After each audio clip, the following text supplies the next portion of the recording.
Hey y'all, we're back with part two of Joy DeGruy's post-traumatic slave syndrome.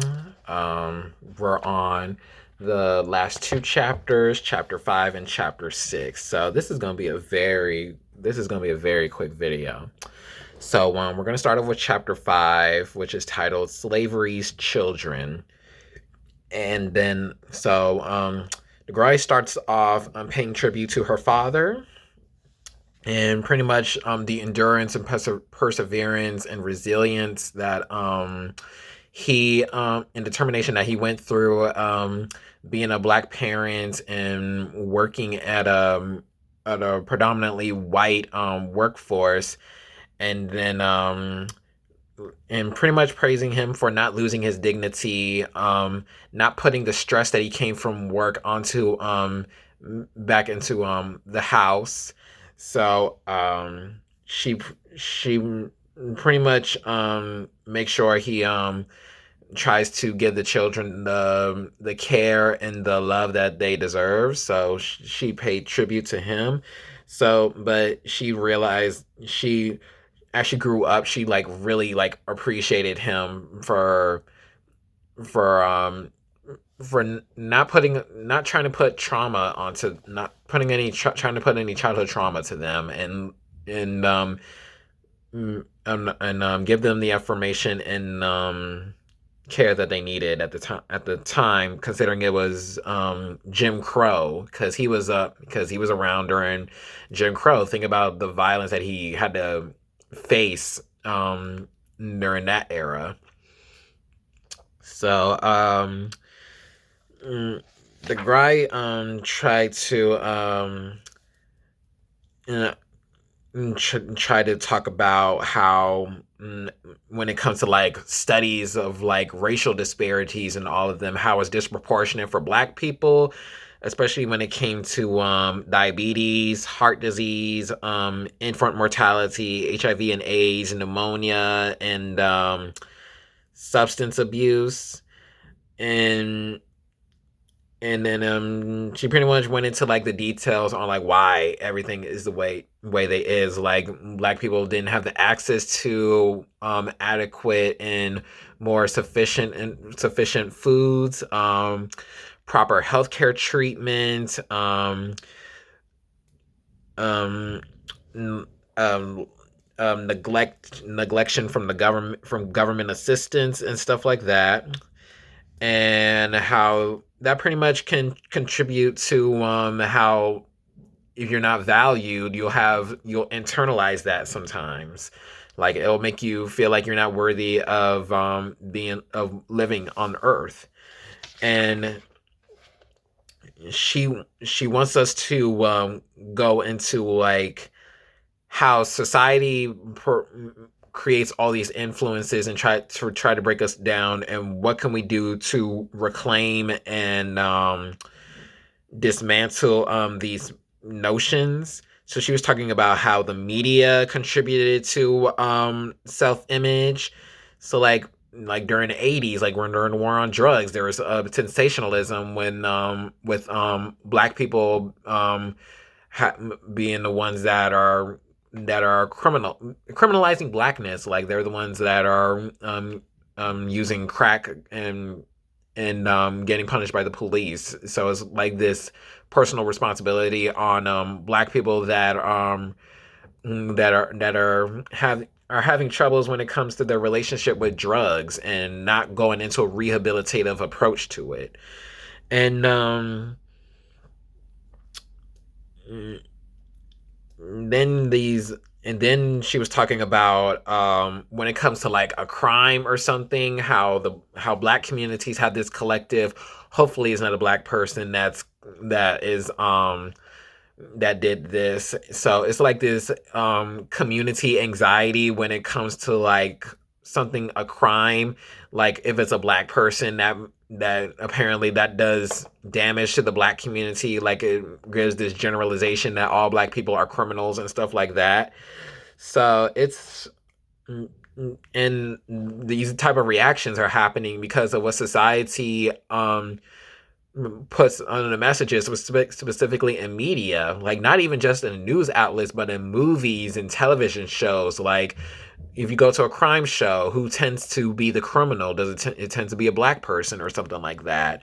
So it reaffirms like black people need to be are uncivilized and savages and primitive, back to when Carl von Linnaeus was going on caricaturing people in Africa.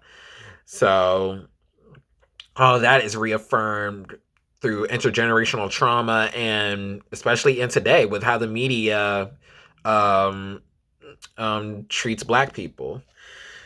And then DeGruy talks about stereotypes, how stereotypes permeated through generations. So one stereotype in particular is ties back to slavery, when black men were tend to take care of the manual labor, but not even just through their labor, but through their sexual performance.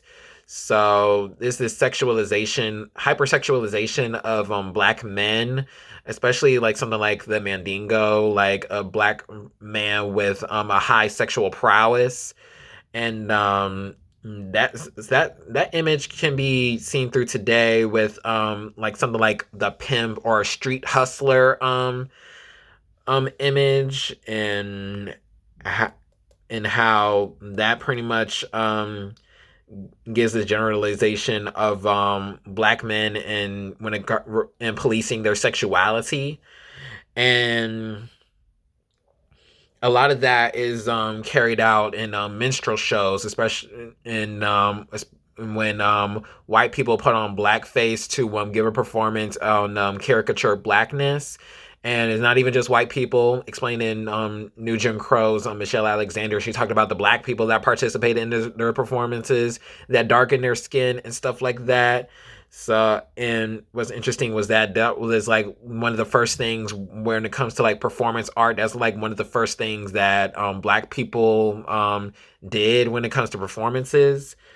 So, and some of those images carried on to the black exploitation films were films, movies like generally in the 70s, where it pretty much um, takes is pretty much trying to portray black life through a sensationalist, commodified approach. So movies like Shaft, Superfly, Sweetbacks, um, and then in the movies of today. So, for example, Training Day and Monsters Ball.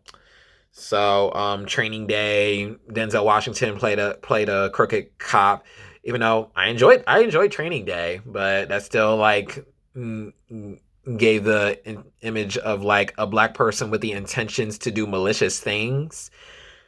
And Monsters Ball, where Halle Berry, she fell in love with a police officer that was connected to the murder of her husband. So it's kind of like telling you about just show a little love and we'll be together. Like that white liberal messaging when it comes to interracial, especially interracial relationships, and how black women and how they go through life and stuff like that.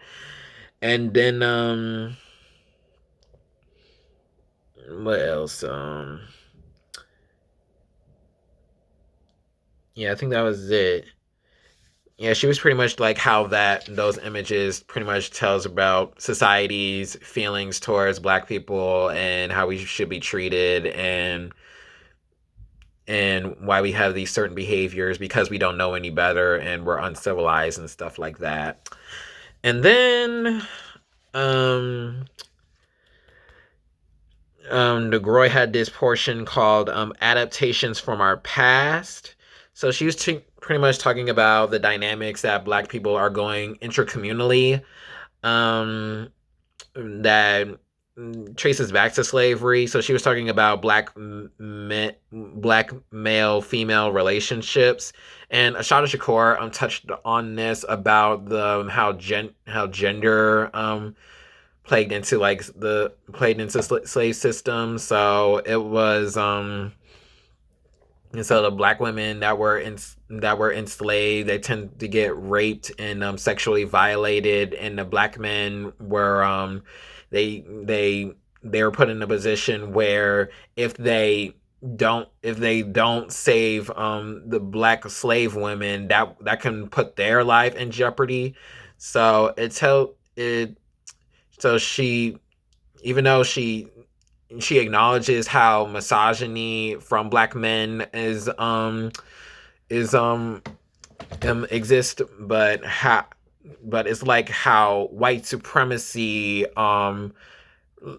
puts an operation into the misogyny that black men behave towards black women. So it's it's this it goes back to plantation where black men looks to master as this idea of manhood, as this idea of power, and you can do so many things with that power, and they aspire to that power, and that pretty much reaffirms white supremacist patriarchy. So the patriarchy that comes with white supremacy. So, and then she also talked about having the black people's motivation when it regards to having a success or something. So she is titled "Planning to Fail."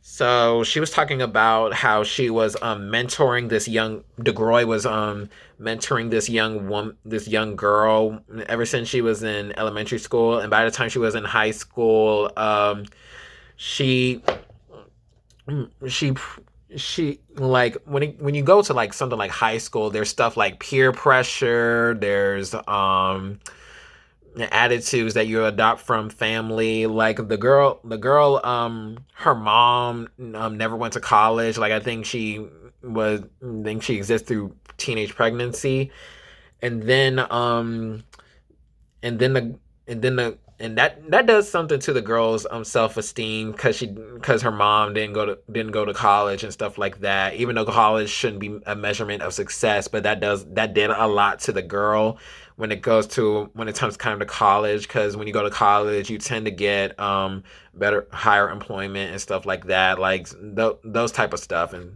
And the girl was really smart. Like she had straight A's and stuff like that. But there was a period of time where she was failing some of her classes, and DeGruy tried to reach back to the girl and try to give her the motivation to continue to if she doesn't have the goals that she put on herself, it's okay. Don't stress yourself out. You can go to community college or do an alternative, or do something where you can still work on yourself. And then the girl eventually graduated from high school, but then she got pregnant after high school. So that pretty much put college at a halt right there. And and then she miscarried. So talk about black women when in a relationship with infant mortality rates. So that put the girl in a depressed state. But eventually she got pregnant again, and then some time passed, and the girl called DeGruy back and said that she graduated from community college. So it tells you like success doesn't have to, or something, or achieving goals doesn't have to be there. There's no timeline for it. Like it is not something that you can necessarily control all the time. Sometimes things happen and it's out of your hands whether you want to accept them or not. And if you pretty much keep that drive into your head, like you can do it, and there are people that are rooting for you and support you, and if you need the resources that you need, you can reach to them. But it tells you how DeGruy's influence really motivated the girl to do the best she can and eventually graduate from a place of higher education too, and not having to follow the steps that her mom did. So it tells you like these cycles can be changed. You don't have to continue the cycle. You don't have to once you acknowledge like something that isn't working, you can take another direction. So that's pretty much when she was going through that. And because of white supremacy and racism, if you let those beliefs that white supremacy puts on you, she may have never graduated from high school. She may have never graduated from community college, and she probably wouldn't have the care that she would have given to her children. And then I think that was it. Yeah, yeah. I think that was it. So it's pretty much this how vacant esteem probably has been affecting the girl because of the vacant esteem that came from white supremacy and slavery and racism. And then she eventually got to a place where she was able to care for herself and be self sufficient and get the education that she wanted. So that's how she dealt with that work. And then the next portion was talking about the shame that black people put on other black people, and how there's this stigma on certain things when it comes to like a black person that like say made a mistake or something. Like we're always trying to perfect ourselves, and we're always trying to reach this perfection where we'll never get. It's just white supremacy telling you need to get this perfection.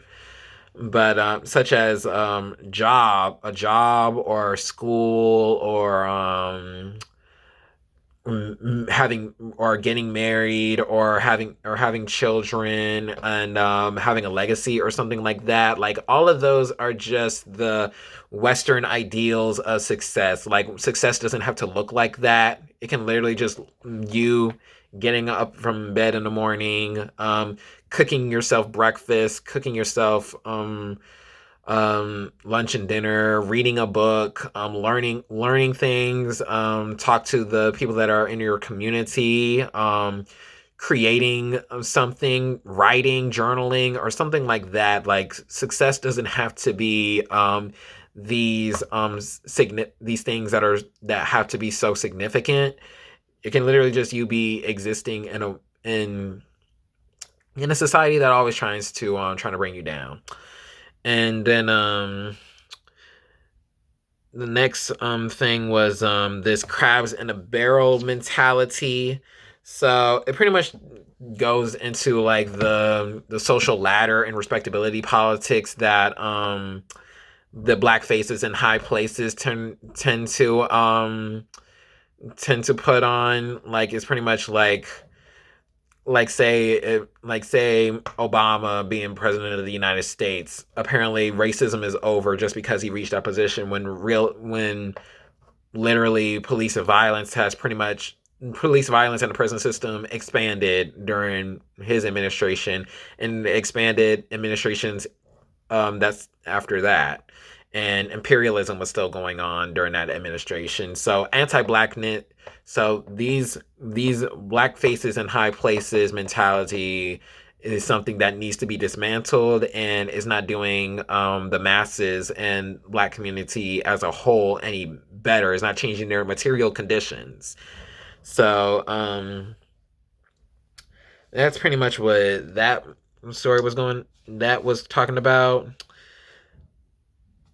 And DeGruy said this is commonly referenced as overseer mentality, when a black person in a position of power, often a manager, will act as a gatekeeper, charged with making sure those of his or her race are kept in their place. This individual also deters the people in charge from hiring or promoting anyone else who is black, thus removing any discomfort or perceived obligation on the part of the employer to hire more African Americans. So it's pretty much this attention on putting a black person in a position where they can be the oppressor. So it's still anti-blackness, whether or not that black person is in that position. So that's it for that. And then there's this and then there's portion where DeGruy was talking about how it's just a matter of respect that needs to be worked on in society, in a white supremacist society that black people are trying to navigate through. It's just a matter of respect. And to tackle that, we need to have a positive racial socialization. So we need to have this affirmation that black people are human beings. We need to have this affirmation that black people deserve to have all these resources, especially when it comes to like centuries of oppression and the history that they have. And we also need to teach black children and youth that their blackness is beautiful. Their blackness needs to be treated with respect, and they should have their dignity, and they shouldn't have to go through such violence to where they're existing at this moment. And then when it comes to disrespect, disrespect generally it'll frustrate you if you be in a society that constantly disrespects you, not just you, but literally your community and your tribe and your family and community. Like, you're gonna feel frustrated and humiliated, and there's no and we shouldn't add that disrespect towards each other. So she was going on about how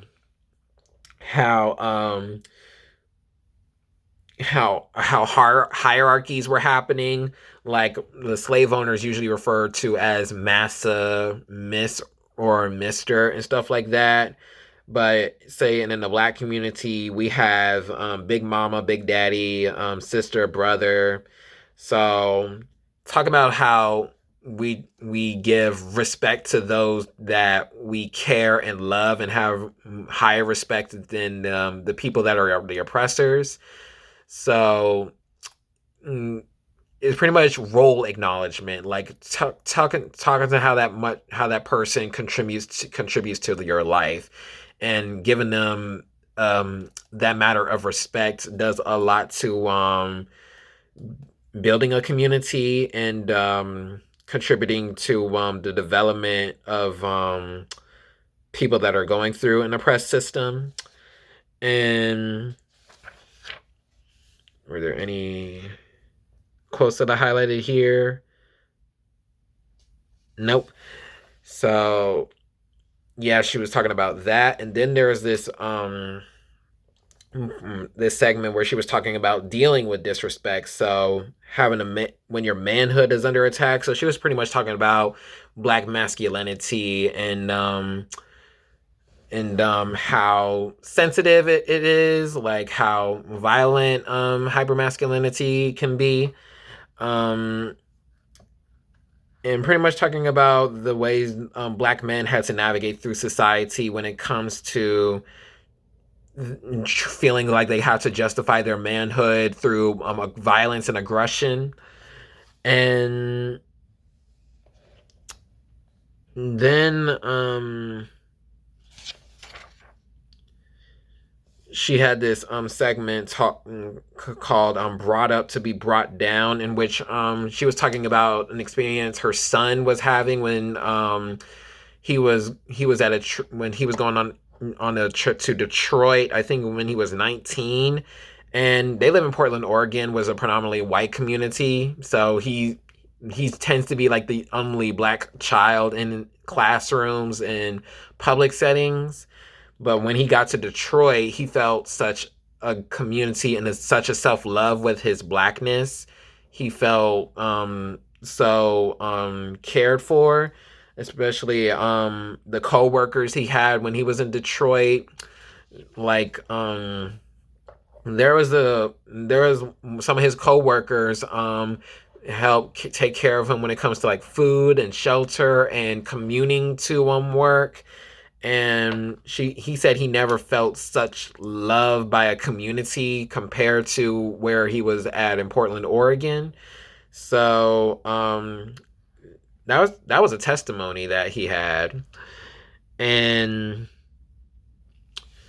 and then DeGruy was talking about um, some police shootings that were happening towards some black people, and how she was how a class discussion was going on, because I think she was in I think there was some graduate students she was with, and she was pretty much leading a discussion on how the students were feeling after a police shooting of some black people. And there was this black girl that was in tears because of a white woman felt like that black person deserved to be shot. So the black girl was in tears and felt such dread and depression on like what how many of us should die for y'all to actually care about us. We literally survive and try to survive, and you feel like we deserve to die no matter what reason we give you. So that's pretty much the struggle that's going on today. Like not even one black person that died from police violence convinced literally makes some white person think that there's something wrong with policing. And DeGruy said, society, its laws, educational systems, and propaganda are powerful forces. Forces that can and often do have much greater impact than parents, extended family, peers, and even community. So, in spite of all our forebears who worked to survive and gain their freedom, in spite of our ancestors' efforts to build lives for themselves and their heirs, in spite of the efforts of all those who fought for our civil rights, in spite of all our parents did to support, educate, and encourage us, in spite of all we do and have gone to grow ourselves and raise our children, far, far too many of our people are still believing the lies. We are continually being socialized by this society to undervalue ourselves, to undermine our own efforts, and ultimately to hate ourselves. We are raising our children only to watch America tear them down. And for some of us, it's worse yet. It is as if we are still doing the work of those that enslaved us. For in believing and propagating their lies, we keep ourselves and our children chained to the dominant culture's vision. So this pretty much reaffirmed like I shouldn't care what the oppressor really thinks about me. They need to do that. They have responsibilities on what they should do to combat their oppressor mentalities.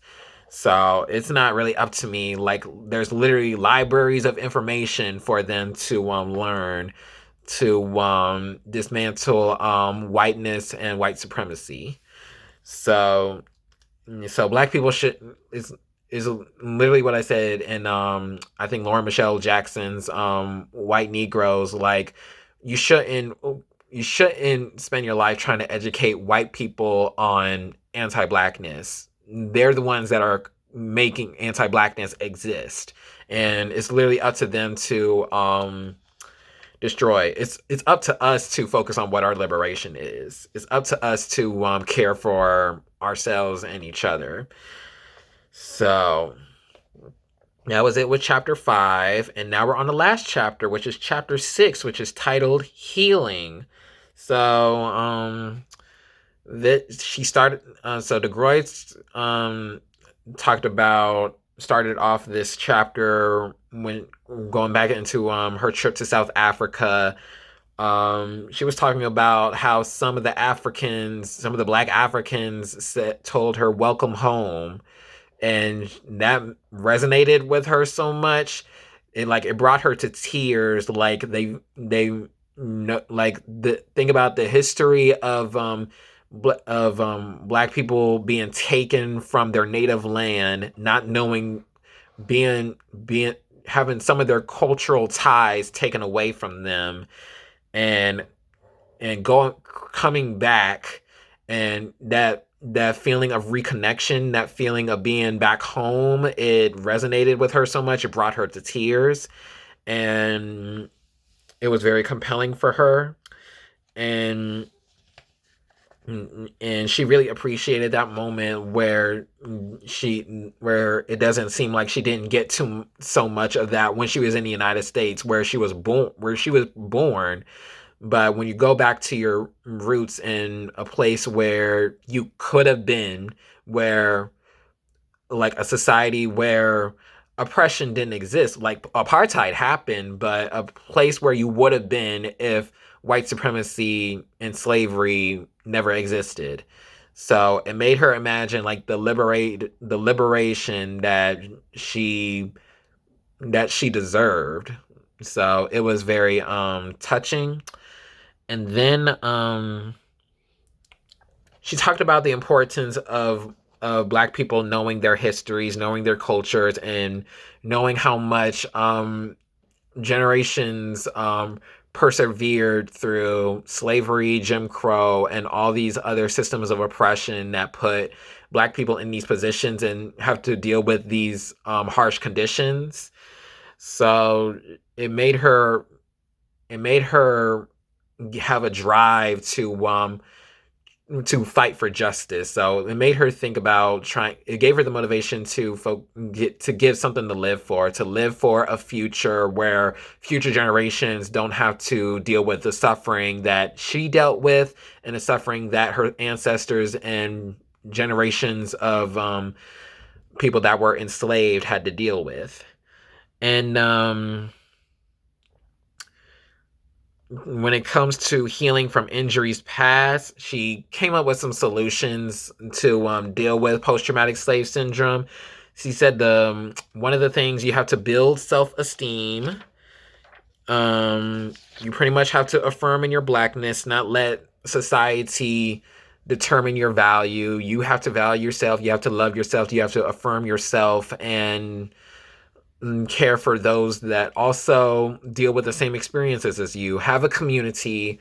Um, find and do work on creating something. Work on creating that future that you deserve, and not focus on the destruction that society tries to expose you to. And the next one is taking control of our inner world. So how are you going to contribute to society? How are you going to contribute to this human experience that will generate connection? How that will generate love? How that will generate a world where everybody is free? And then let me see if there's a quote that stuck out to me when she said that.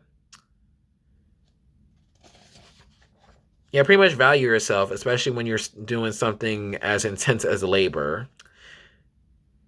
So dismantle racist socialization and have a racial socialization. So talk about Michelle Alexander when she was talking about the age of colorblindness. Like, I don't see color and stuff like that. You like, no, you have to acknowledge, like, a person had a history tied to their skin color. They had an experience tied to that skin color that have a lot of influences on their lives, how that influence the people that they interact with, and how they navigate through society. So we pretty much have to recognize how be aware of everyone and their feelings towards something that as touchy as anti-blackness. Something we had to have uncomfortable conversations and work to make a better world. And that's literally the point of struggle. Struggle is necessary for freedom.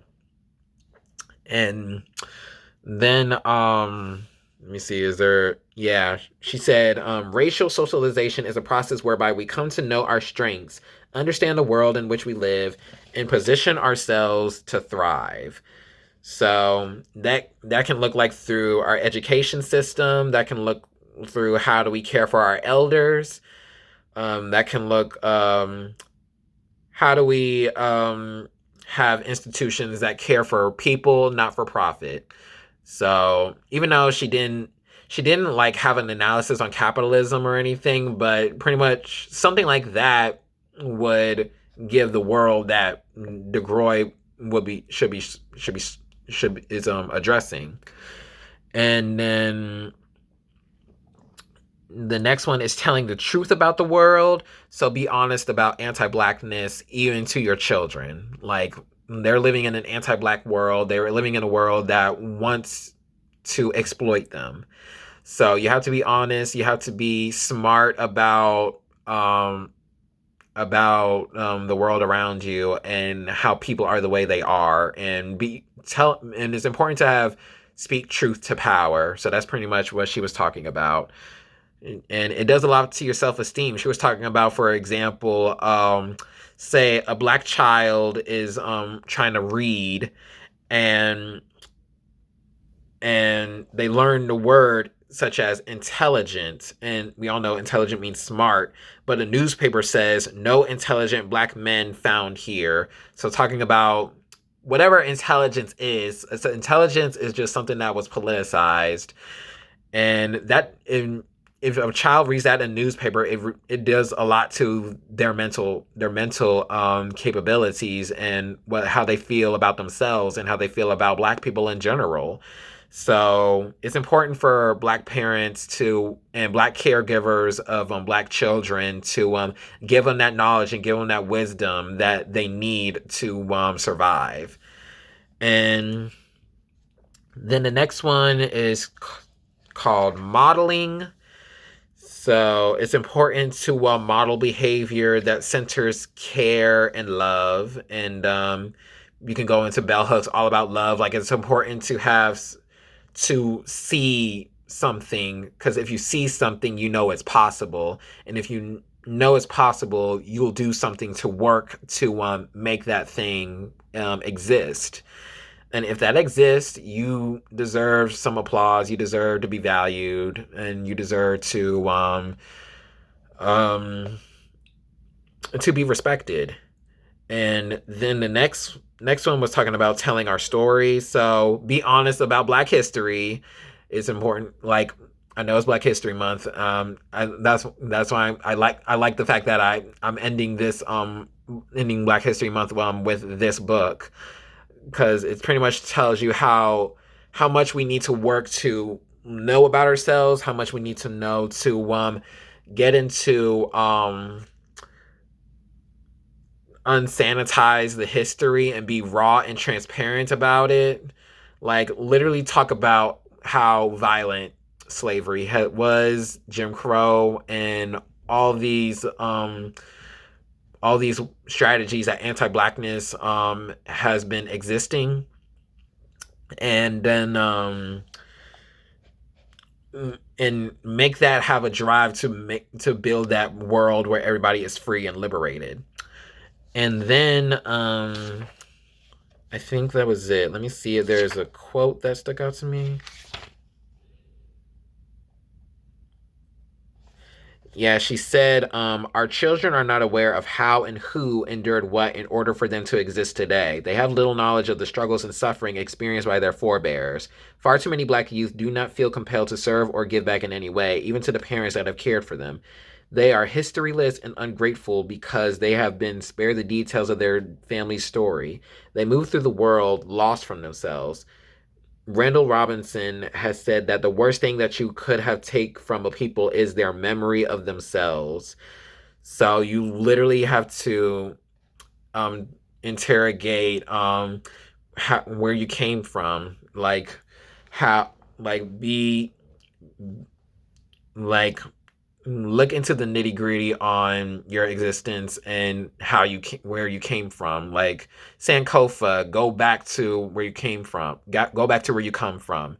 So I know that's what gave DeGruy that powerful moment in South Africa, and when they said "Welcome home," and we finally found you home. Like they don't even know Joy, but they know They know the history. They know the experience of African Americans that had to deal with the atrocity that was the United States.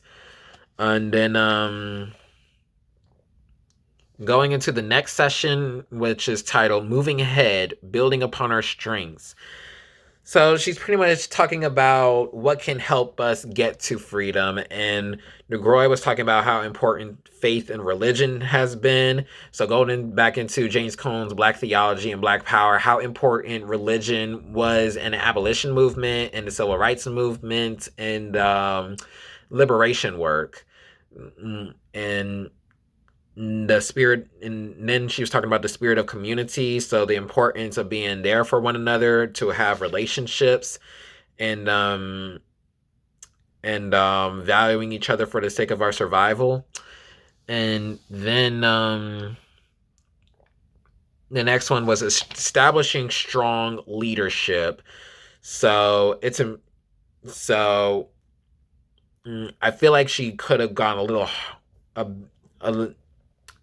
but like, I appreciated this portion. Like I think she could have went a lot harder about it.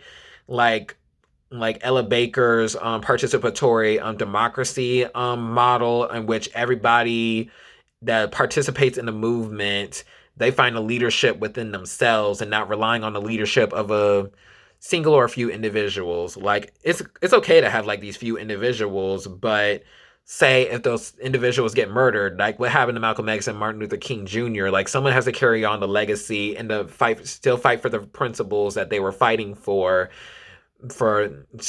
tackle on the suppression and the oppression that Black people had to face. And then and and it's like it's important to not look for leadership in another person. Like you have to not give yourself to what that leader wants to happen. You have to have a leadership within yourself. You have to give yourself the power and the autonomy to work to create that world that will do everyone justice. And yeah, she said we need leadership in social activism, education, science, and business and politics. So I think my thing is that this is kind of vague.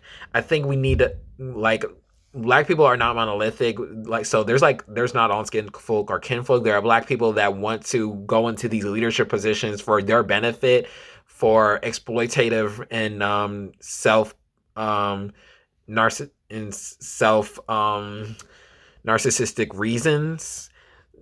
So it's important to have an agenda. It's important for everybody to have these ideas and a consensus on what should work for us, what is actually helpful to and giving us the benefits that we need. And I think she could have been clear about something like redistribution of wealth, or universal health care, socialized medicine, um, education that's accessible for all, and stuff like that. I wish it could have been a little more practical, but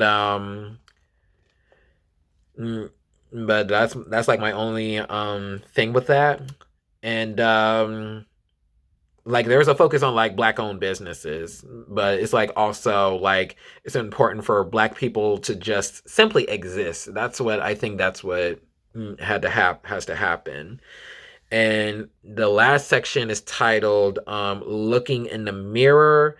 So pretty much having everyone do that actualization of their place in society, and then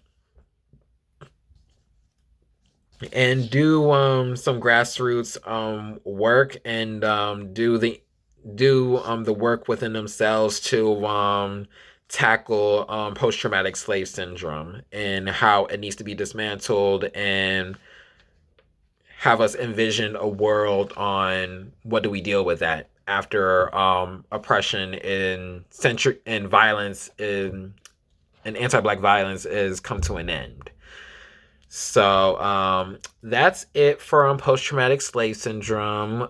Thank y'all for spending some time with me on this book. I would say it's kind of similar to Michelle Alexander's New Jim Crow. Like, it doesn't have like the explicit revolutionary radical rhetoric that is in like black theology and black power and our prisons obsolete, and then what other Ashada's biography. It doesn't have like those that type of analysis, but it gives you a historical analysis on like we're not in a post-racial society. We're not in a post-racial society. White supremacy and anti-blackness is still contributing to the experiences of black people today, and intergenerational trauma is one of them.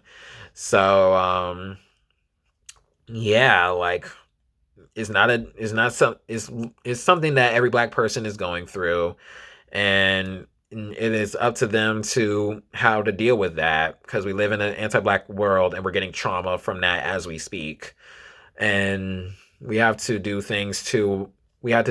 some strategies that where we can exhibit a positive and healthy behaviors to create the society that we want and deserve. And that's it, y'all. So thank you for staying with me through this book. I know this is a popular book, so some of you are probably familiar with this text. And considering this was published, I think, in 2005, like it doesn't have like it's in Bush era politics, but like it doesn't tackle it. Didn't have like, it has an internationalist perspective, but it's talking about her her personal experience when she was in South Africa, and her experience in the United States. It's not an internationalist perspective, but like that. But she acknowledges that like there's something bigger, and there's a world that exists that is better than what the United States is operating under.